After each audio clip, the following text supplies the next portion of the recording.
Alright guys, what is going on, and welcome back to another Dragon Ball Sparking Zero video. And I wanted to talk a little bit more about, yeah, you probably guessed it, Shallot, because this is honestly just such a huge deal right now for the game. Shallot coming to Dragon Ball Sparking Zero, the first console game he's ever been on in his almost 8 years of existence. Well, I guess technically it would be 7 years because Dragon Ball Legends is in the middle of their 7th anniversary right now. So Shallot's been around for 7 years, and he's going to the biggest Dragon Ball game right now. But there is a lot going on in the background with the release of this character in Sparking Zero that people are beginning to find out, and it's possibly making a little more sense as to why we're getting this version of Shallot that we are.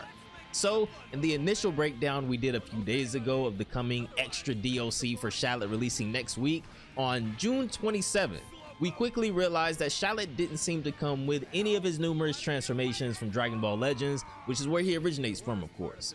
I know a lot of you guys watching this video may not have ever played Dragon Ball Legends before, or maybe I have people watching that play Legends every day like me. But Shallot has a total of 5 transformations that unfortunately don't look like will be making an appearance on the initial release, of course, for Shallot in Sparking Zero. But this tweet may give us a little more explanation as to why. So over on Twitter, and I'll put this up on the screen for you guys now, but the Dragon Ball Games Twitter, or Dragon Ball Games News Twitter account, would post a clip of Kagi, aka Sayu Reveals, the voice actor of Shallot, and he would state that the VA work for Shallot in Sparking Zero wasn't done that long ago actually. Now this makes it seem like Shallot wasn't an original DLC plan or idea, and for some reason the devs jumped at the opportunity to do this collab last minute for some reason. That seems like a likely scenario, right? Because if Shallot was a surprise DLC, they never indicated that anything would come before or honestly even after the roadmap DLC that they've already laid out for us. This could also be the reason why they used old animations and kind of a mix of things between characters that are already in the game for him.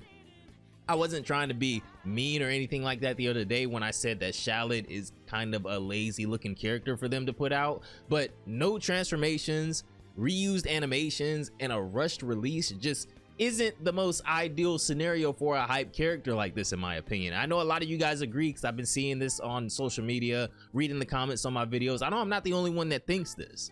At first, I was even coping a little bit, saying that there would be a more finished trailer for him before he officially comes out, where they showcase things like transformations and other movesets within those transformations for him and things like that. But if we go back over here to Shallot's DLC page, and this is on the Dragon Ball website, it does state that he is one playable character, so this is pretty much confirming that there won't be any transformations. If you guys remember how they presented the pre-order characters before the game came out, those being Dragon Ball Super Gogeta and Dragon Ball Super Broly, even though those were only 2 characters, it was 6 characters total in the pack if you pre-ordered the game, because they included their transformations as separate characters, as you guys already know that Sparking Zero does. So if we go by that logic, I guess, and what they've done before, Shallot being addressed as one playable character pretty much means that it's just gonna be him in his base form. But this doesn't mean that somewhere down the line they won't give him other transformations, and hopefully with those transformations,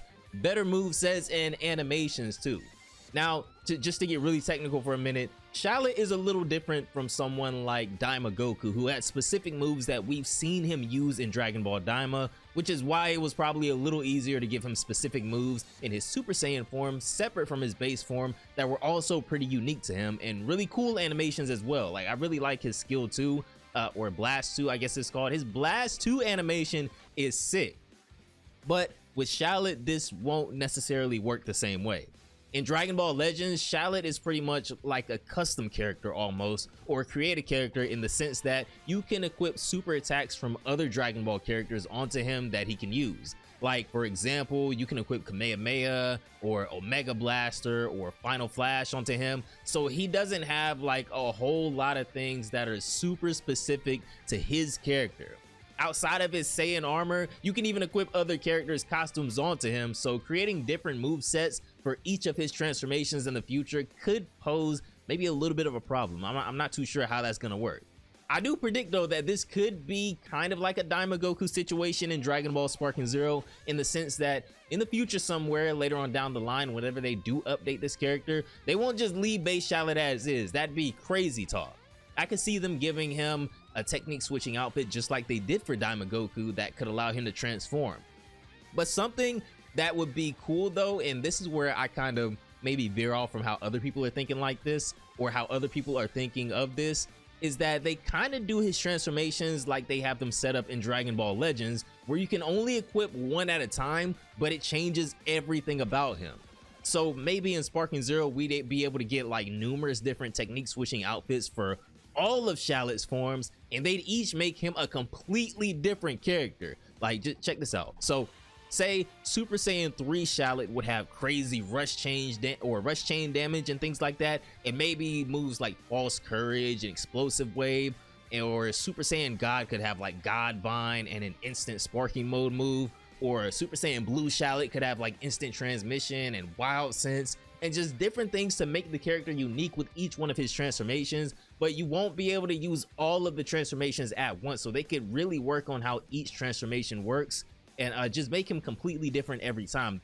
That would pretty much make every Shallot you run into online different, and add a lot more depth to the character that people are kind of hating on right now, if I'm being honest. That would be really sick to me. So Bandai, if you're watching this, hey, another $1 million idea I'm just giving out for free, and it would allow them to add a lot more content to the game over time. They could kind of spread out how they're giving Shallot his forms too, if they wanted to do it like that. I don't know how the fan base will feel about something like that. I know a lot of people just want all of his forms all in one, and honestly, if they did something like that, I mean, he would just fight the same. It would just be like a recolor, and obviously Super Saiyan 3, he would grow his hair. So I think that doing it kind of like how I just explained it with how they have him in Legends, I think that would not only be really sick, but it would also be an ode to how he is in Legends as well. I mean, that's just me. Let me know how you guys think about that down below in the comments.